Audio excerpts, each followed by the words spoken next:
toe links can keep the back from swaying back and forth like fishtailing, and it's part of the rear suspension. As you can see, this toe link has a bend in it that goes like this, and when you put this toe link in, you're going to, this is the upper toe link, and it has a bend in it like this, and when you put it in, put it back in, you're going to want to make sure that the dip is the right way, that it's not like this. Now on some other cars this may be adjustable, but on this particular car and this particular brand, it's one size, so I don't have to adjust anything on this toe link. It's just going to be 2 bolts that come out on each side. You can see right here is the inner bushings that hold the toe link in place, and this is what goes bad over a period of time when you hit ruts in the road and bad places in the road. It kind of tears this inner bushing out and puts a wear on it, and that's why they need to be changed. So in this particular vehicle, the upper bushing is not really that hard. This much smaller toe link is to the bottom, and as you can see, the same bushings can wear out.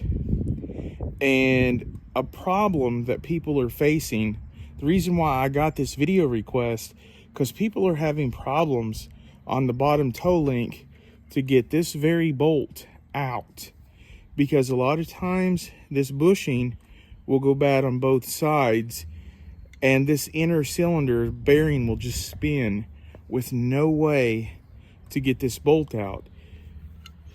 See, here's the bolt, and I'm going to explain the bolt to you. This is the new one I haven't put in yet. If you can see this side of the bolt, you will see there is a little hole. Now that's kind of important. The washer is built on the head of that bolt. If we turn the bolt around, you will see there's a washer that is separate. Now, remember how I said that hole is important? Well, you'll want to make sure that the hole is pointed up and this hole is pointed up. Once these 2 holes are lined up, this washer will go straight on like that. See how that's lined up? It's very important that you do that.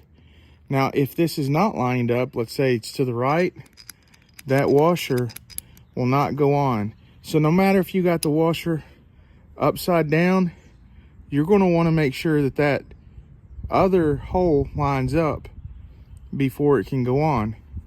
And then this nut goes over top of it. So another illustration I'm going to do, when this is on a car, this bolt will be in, this washer will be over the bottom toe arm, and this nut will be on. And what happens is, if the inner bearing goes out or the inner bushing goes out and it just keeps spinning like this, there's nothing for it to grab onto, and then it's just stuck in there. Now, a lot of people, this is the part they wanted to see. How do we get this toe arm off of there without taking it to a shop? Well, a lot of people will tell you to use hydraulics and to take off the gas tank and to use a torch and to cut this bolt out.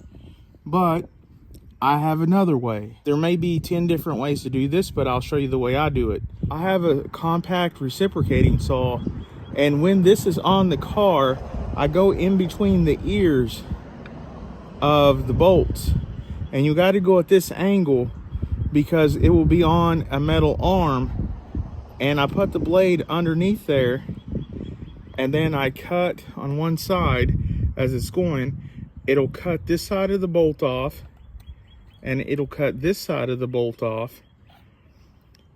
And once it cuts both sides of the bolts off, then you can pull each side out easily. It'll just come right out, and then that lower tow arm comes right off. Now, the only downside to that is you're going to have to buy a new bolt. So once you buy a new bolt with the washer and nut, you're going to pay probably about $40 for the kit of one nut and bolt. But sometimes there's just no other way to get that off of there. And if you don't have a hydraulic jack, then that is one of the simple ways to take that off there.